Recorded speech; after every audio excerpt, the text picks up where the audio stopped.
नेत्र हे भुवन भास्कर नमो नमो। हे सृष्टि के सिरजनहार दिवाकर नमो नमो। हे सूर्य प्रभाकर नमो नमो। आदित्य विभाकर नमो नमो। हे भानुतिमिरहर नमो नमो। हे रवि भुवनेश्वर नमो नमो।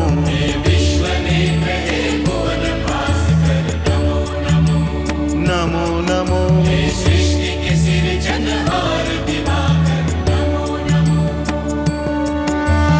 ओम सूर्याय नमो नमः। ओम सूर्याय नमो नमः। ओम सूर्याय नमो नमः।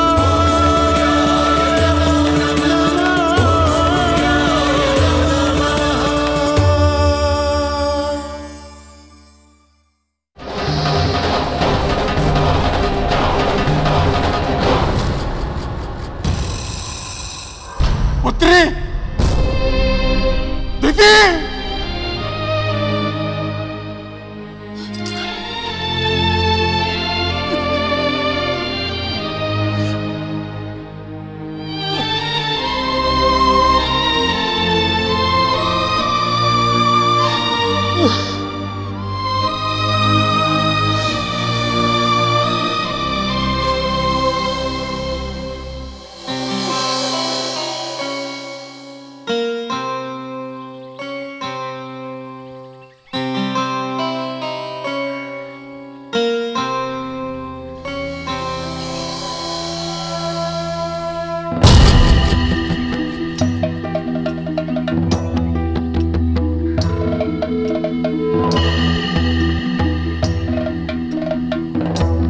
माँ, आप इतनी व्यथित क्यों लग रही हैं? फिर कुछ हुआ है क्या? जो हुआ, क्या वो मुझे व्यथित करने के लिए कम था? यदि कोई माता पिता इस प्रकार भरी सभा में अपनी पुत्री से संबंध तोड़ ले, तो क्या उसका दिल नहीं दुखेगा? दुखी मत हो माँ, मैं हूं ना तुम्हारे साथ। मैं दुखी नहीं हो रही थी, मैं तो केवल सोच रही थी कि पिताश्री मुझसे कितना प्रेम करते थे। बालपन से लेकर आज तक उन्होंने कभी भी मेरी इच्छा के विरुद्ध कोई कार्य नहीं किया। यदि वे आपसे इतना ही प्रेम करते थे तो फिर आज क्या हो गया? ये सब उस कुलक्षणी अदिति के कारण हुआ है। माताश्री सदा से उसे अधिक प्रेम करती थी। अब मैं सामने नहीं हूँ तो माताश्री को अवसर मिल गया होगा पिताश्री के कान भरने का। यदि ऐसी बात है माँ, तो मैं अभी उस दुष्ट नानी को उठाकर यहाँ ले आती हूँ। फिर तुम्हारे जो मन में आए वो दंड उसे दे दूंगी। नहीं सिहिका, जीवन की समस्याएं इस प्रकार नहीं सुलझाई जाती। पुत्री दिति, सिन्हिका के विवाह के लिए उसके स्थान के विषय में कुछ सोचा है क्या? मैंने तो इस विषय में कुछ भी नहीं सोचा है। यदि आपने कुछ सोचा हो तो बताइए। मेरे विचार से पुत्री सिन्हिका का विवाह यहीं से होना चाहिए। अब उसे यहीं रहना, यही उसका मायका है। नहीं शुक्रदेव, पुत्री सिन्हिका का विवाह किसी आश्रम से नहीं होगा। मैं चाहती हूँ कि मेरी इकलौती पुत्री का विवाह बड़े धूमधाम से हो। शताब्दियों तक लोग इस विवाह की चर्चा करते रहे और मेरे शत्रुओं के सीने पर सांप लौट जाए। फिर तुम्हें कोई सुझाव दो जहां विवाह का कार्य संपन्न हो जाए। मुझे लगता है कि ये विवाह पाताल लोक से ही हो तो अच्छा है। पाताल लोक से? क्या बात है दैत्य गुरु, लगता है आपको मेरा प्रस्ताव अच्छा नहीं लगा। हाँ पुत्री, मैं सोच रहा था कि विवाह तो वधू के घर से होना चाहिए। वर के घर से विवाह होना अच्छा नहीं लगेगा। किसे अच्छा नहीं लगेगा? मुझे कोई चिंता नहीं है उन लोगों की जो हर शुभ कार्य में अडंगा डालने के बहाने खोजते रहते हैं। यदि उन्हें अच्छा नहीं लगता तो वे विवाह में ना आए। तो ठीक है, पुत्री सिन्हिका का विवाह तो तभी होगा जब उसके दोनों भाई हिरण्यकशिपु और हिरण्याक्ष तपस्या से लौट आए, और अभी उनकी तपस्या पूरी होने में देर है। हम उनकी प्रतीक्षा करते हैं। उनके लौटने के पश्चात पुत्री सिन्हिका के विवाह स्थल के विषय में भी हम बात कर लेंगे। किंतु वे दोनों आएंगे कब? उनकी तपस्या पूरी होने ही वाली है। जैसे ही उनको अपना मनचाहा वरदान मिल जाएगा, वे लौट आएंगे। कब आएगा वो दिन? कब होगी उनकी तपस्या पूरी? मैं उन्हें जाकर बुलाकर लाती हूँ। नहीं पुत्री, तुम ऐसा करोगी तो उनकी तपस्या भंग हो जाएगी। तो क्या हुआ? वे दोनों फिर से तपस्या कर लेंगे, किंतु मैं उन्हें बुलाने जा रही हूँ।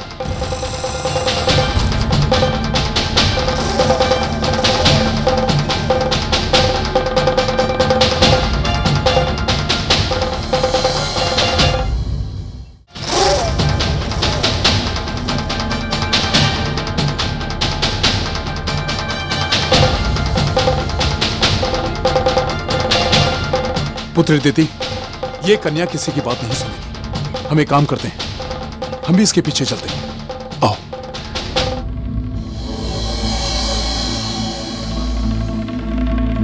कितना लंबा समय बीत गया, किंतु ब्रह्मदेव अभी तक नहीं आए। लगता है कि शुक्राचार्य ने हमें मूर्ख बना दिया। ना तो इस तपस्या का कभी अंत होगा, ना ब्रह्मदेव कभी आएंगे, और ना हमें वरदानी शक्तियां प्राप्त होंगी।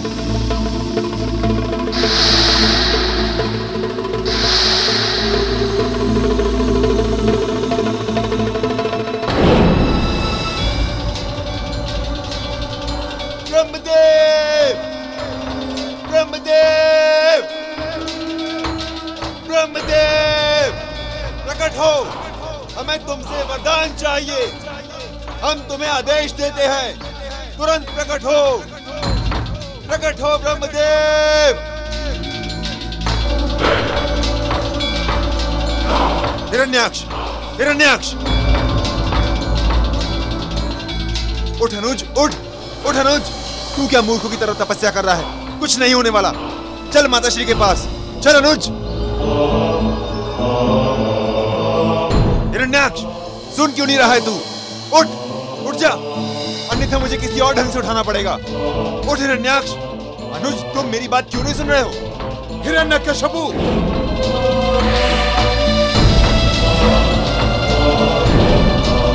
ये क्या कर रहे हो तुम? उसकी तपस्या क्यों भंग कर रहे हो? और तुम स्वयं अपनी तपस्या छोड़कर क्यों खड़े हो? कितना लंबा समय हो गया हमें तपस्या करते करते, तो मैंने समझ लिया कि तपस्या करने से कुछ नहीं होने वाला। हम ब्रह्मदेव को आदेश देकर यहाँ बुलाएंगे और उनसे वरदान मांगेंगे। हिरण्यकशिपु! तुम ब्रह्मदेव को आदेश दे रहे हो? कौन हो तुम? क्या हो तुम जो ब्रह्मदेव को आदेश देकर बुला रहे हो? और यदि वे तुम्हारा आदेश पाकर आ भी जाएंगे तो तुम क्या अपना बल का प्रयोग करके वरदान प्राप्त करोगे? वो एक बार आए तो सही, हम दोनों मिलकर उनसे वरदान प्राप्त कर लेंगे। तो यही सोचकर तुमने अपनी तपस्या भंग कर दी। तुम्हें अपनी तपस्या का फल मिलने वाला था, सफलता के द्वार के निकट पहुंच गए थे। सत्य कहा है किसी ने, मूर्ख सदा मूर्ख ही रहते हैं। ए गुरु के बच्चे, मुझे मूर्ख कह रहा है? भूल गया उस दिन जूड़ा पकड़ के कैसे घसीटा था? इस बार घसीटा तो सीधा यमलोक जा पहुंचेगा। क्या बक रहे हो? गुरु के साथ इस प्रकार बात करते हैं? क्षमा मांगो इनसे। माँ कहती है तो क्षमा कर दो। और ये जो कह रहे हैं बिल्कुल सही कह रहे हैं। तुम सचमुच मूर्ख हो। इतनी लंबी तपस्या करने के बाद तुमने स्वयं अपनी तपस्या भंग कर ली, और अब तुम अपने भाई की भी तपस्या भंग करने में लगे हो।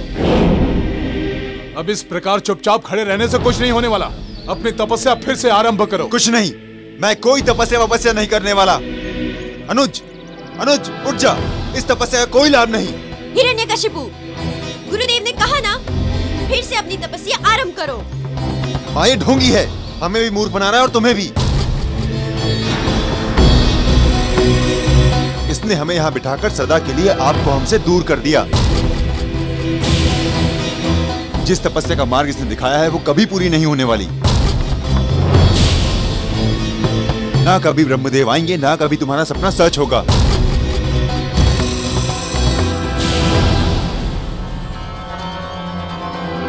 उठ गया? अच्छा हुआ, मैं इतनी देर से माँ को समझाने की कोशिश कर रहा हूँ, किंतु माँ मेरी बात का विश्वास ही नहीं कर रही कि ये गुरु ढोंगी है, हम सबको मूर्ख बना रहा है। अब तू ही माँ को समझा कि ये गुरु क्या है और क्या कर रहा है। भ्राताश्री बिल्कुल ठीक कह रहे हैं माँ। ये गुरुदेव पाखंडी है, इसको दंड अवश्य ही मिलना चाहिए। शुक्रदेव, सच सच कहिए, क्या सचमुच आपने मेरे पुत्र को ब्रह्मदेव की निरर्थक और अर्थहीन साधना में उलझाकर हमारे सपनों और कल्पनाओं के साथ खिलवाड़ किया है?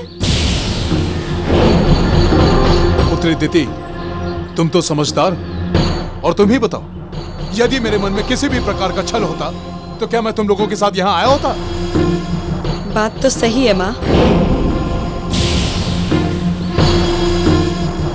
यदि तुम दोनों चाहते हो कि तुम्हारी माता का सपना पूरा हो तो मेरी एक बात ध्यान से सुनो। तुम दोनों की तपस्या पूरी होने में अब अधिक समय नहीं।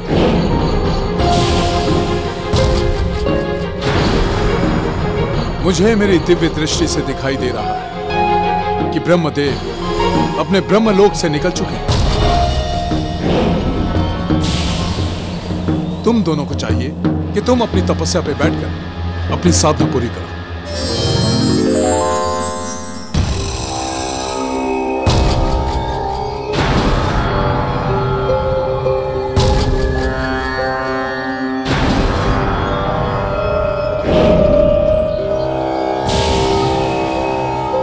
प्रणाम ब्रह्मदेव।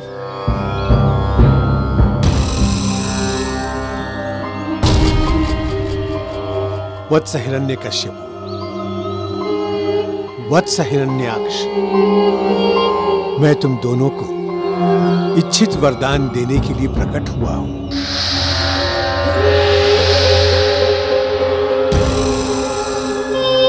आ गए आप। पर ये तो बताइए ब्रह्मदेव, आपको आने में इतना समय क्यों लगा? हम तो आपकी तपस्या कर करके थक गए। वत्स, तपस्या जितनी लंबी होती है उसका वरदान भी उतना ही श्रेष्ठ होता है। तुम दोनों की लंबी तपस्या फलस्वरूप मैं तुम दोनों को इच्छित वरदान देने आया। मांग लो। परंतु परंतु परंतु क्या ब्रह्मदेव? इस परंतु का उत्तर हम बाद में दे देंगे, पहले वरदान मांग लो। पुत्रों, इनसे मांग लो कि तुम इस पूरे संसार पर विजय प्राप्त करो, तुम्हें कोई भी हरा ना सके, और वो दुष्ट इंद्र तो बिल्कुल भी नहीं। और ये भी मांग लो कि पुत्री दिति, वरदान मांगने का अधिकार केवल इन दोनों के पास सुरक्षित है। यदि तुम इन्हें कुछ सिखाओगी, पढ़ाओगी, तो उस अधिकार से ये वंचित हो जाएंगे।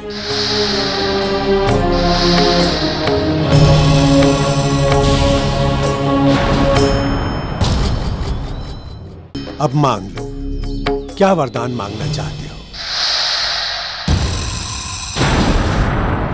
भ्राताश्री, आप बड़े हो, पहले आप वरदान मांगो। ठीक है, मैं अजर अमर होकर इस संसार पे शासन करना चाहता हूं। तुम्हें अमर होने का वरदान नहीं दिया जा सकता। हाँ, तुम अपनी इच्छा अनुसार असंभव मृत्यु का वरदान मांग सकते हो।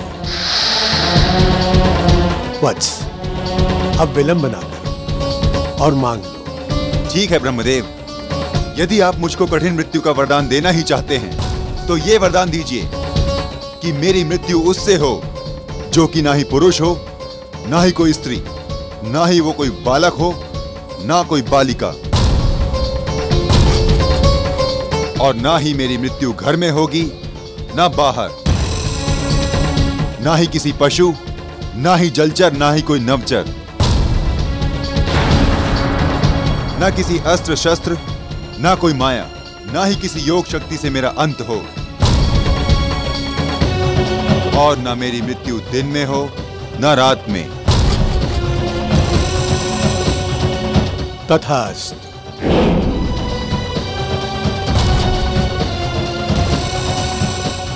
वत्स, अब वरदान मांगने की तुम्हारी बारी है। तुम भी मांग लो।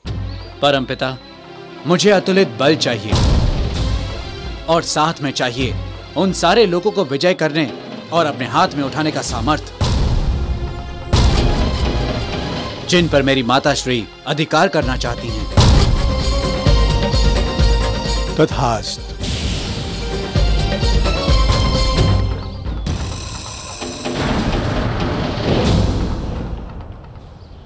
वत्स, अब तुम उस परंतु का भी अर्थ समझ लो जो मैंने वरदान देने से पहले तुम दोनों से कहा था। वत्स, ये सत्य है कि तुम दोनों ने शुक्राचार्य के कहने पर मेरी तपस्या की, किंतु ये भी उतना ही सत्य है कि जैसे जैसे तुम दोनों की तपस्या चरम सीमा की ओर बढ़ रही थी, तुम दोनों ने अपना धैर्य खो दिया। तुम्हें इच्छित वरदान अवश्य मिलेगा, किंतु यह असरकारक 100 वर्षों के पश्चात होगा।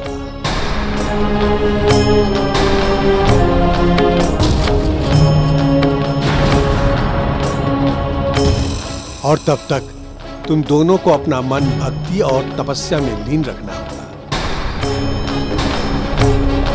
अन्यथा मेरा वरदान स्वयं ही निष्क्रिय हो जाएगा।